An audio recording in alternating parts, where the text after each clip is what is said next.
What's up everybody, I'm Seth Fowler and today I'm reviewing a pretty highly anticipated sneaker, the off-white Nike Zoom Terra Kiger 5. That name is a mouthful and I hate it.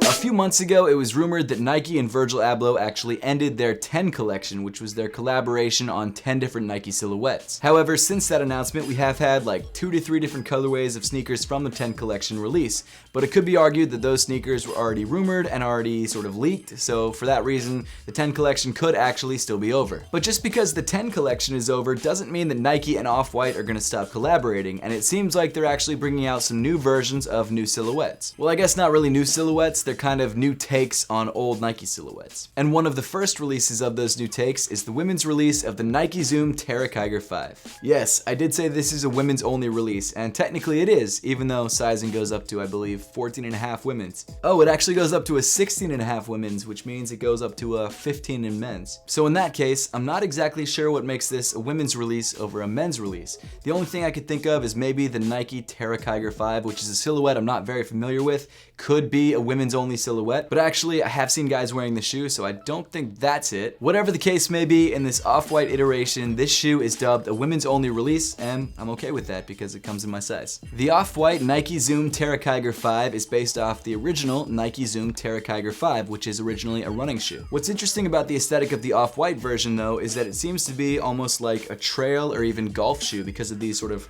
rubber spikes on the outsole. The spikes are definitely my least favorite part of the shoe because they seem to do nothing at all.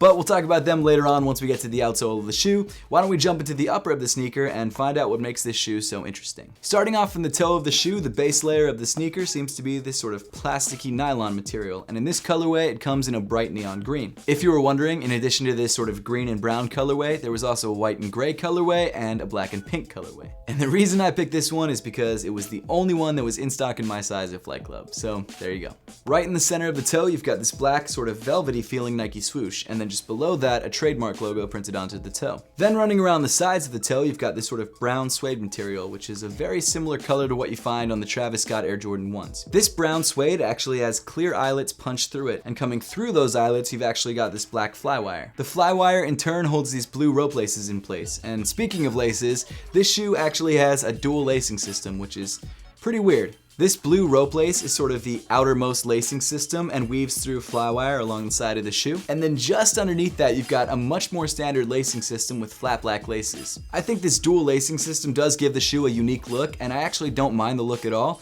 But functionality-wise, I don't think it's necessary, and I don't really think it serves a purpose. And of course, as you would expect from off-white sneakers, both laces in the shoe, both the blue laces and the black laces, have the word shoelaces printed onto the end of them. You've also got an interesting detail with the off-white hang tag, which doesn't come in the standard orange or blue.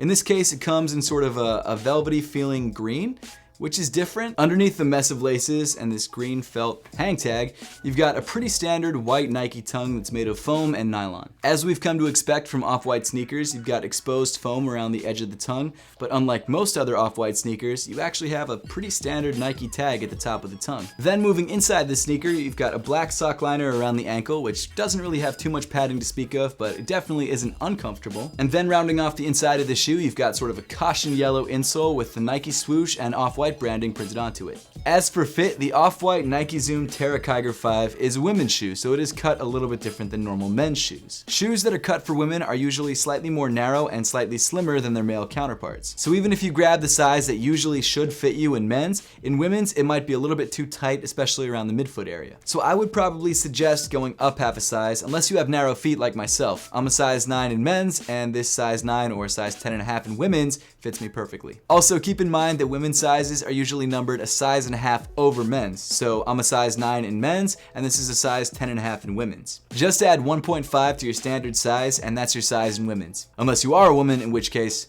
go with women's sizing. It should be pretty self-explanatory. Then continuing back on the sneaker to the midfoot, you've actually got this printed on Nike swoosh. As you may have already noticed from some of the B-roll shots and also on the insole of the shoe, this Nike swoosh on the lateral side is much thinner than the standard Nike swoosh. I'm not totally sure the reasoning for doing that. Maybe that has something to do with the Nike Kiger.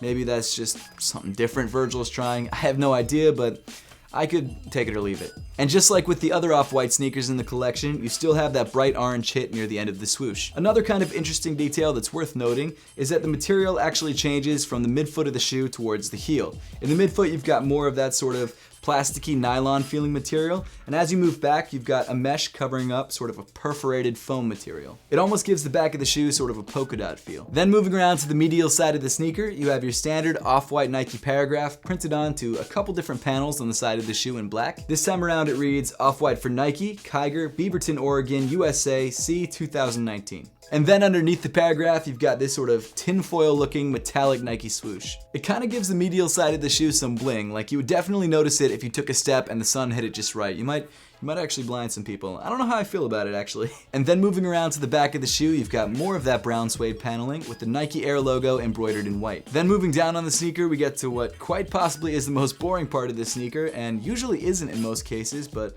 looking at the sneaker, I think you can understand why. The black midsole with the encased Nike Zoom Air. I don't think there's anything wrong with the midsole, but when you compare it to the rest of the sneaker, it's probably the part that most people would forget about or just gloss over. Then finally moving to the bottom of the sneaker, we get to the part of the shoe that I'm sure you've already noticed, and the part of the shoe that I was most interested in, this sort of weird rubberized spiky outsole. The original Nike Zoom Terra Kiger 5 is a running sneaker, so it has a standard running traction pattern.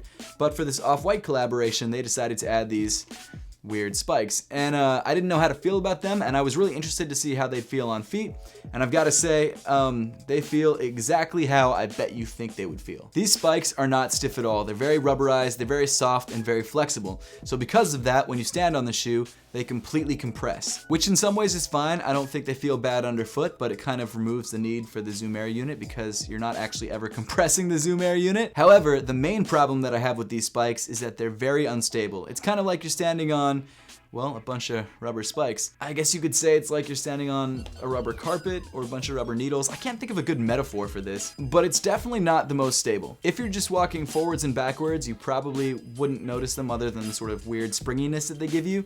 But if you make any sort of lateral movements at all, or if you change direction while you're walking, you'll notice that your foot can kind of fall off the spikes, and it's this really weird sort of sensation. It's kind of like, if you were standing on bubble wrap and you fell off of it. Got it. If you were standing on marbles and they kind of rolled to one side of your foot and your foot kind of fell over like that. That's almost sort of how it feels. I can't describe it. It's really weird. I've got to say, it's not an unpleasant sensation, but it doesn't make for a great walking sneaker and definitely not a great running sneaker. This is not a shoe I would do anything other than like walk around in at events or if I was really trying to stand out, because it's not a performance shoe. At least the off-white version is not a performance shoe. It's a weird sneaker, man. I'm kind of torn on it. I'm also a little concerned about the durability of these spikes as well, because they're such thin pieces of rubber, they're definitely going to wear down very quickly, and maybe once they're completely worn down after you walked in this shoe for probably only about a week or so, or maybe even a couple days, you might actually be able to feel the Zoom Air unit because it'll actually have something to compress against, and I don't know, it might become a more stable shoe, but until then, it's a weird shoe, man. It's just weird. Aesthetically, the off-white Nike Zoom Terra Kiger 5, again, terrible name, is not a terrible looking shoe. This colorway is probably my least favorite. I think the best one in the collection, at least in my opinion, is the white one, and the black one isn't bad either. But if you're really trying to stand out, this sort of neon green and brown colorway is definitely the brightest and actually probably the cheapest for resale. This sneaker retailed for $180, and as of right now, because it's not the most popular off-white sneaker, resale isn't too crazy. Oh, and before I forget, there's actually something else about this sneaker which is kind of nuts. The box has holes punched out of it, like really weird large holes. It looks like Swiss cheese, man. It's the weirdest thing. Maybe it ventilates your shoes after you've worn them. I don't know. I'm afraid a mouse is gonna like move in and I'm not gonna be able to get it out. Weird sneaker all around. Not sure how to feel about it. But I would love to know your thoughts on the Nike Zoom Terra Kiger 5 and whether you grabbed a pair for yourself or whether you're planning to grab a pair or whether you just let this one go. So make sure to leave those comments in the comment section down below. And as always, thank you so much for watching, and I'll see you all in the next one.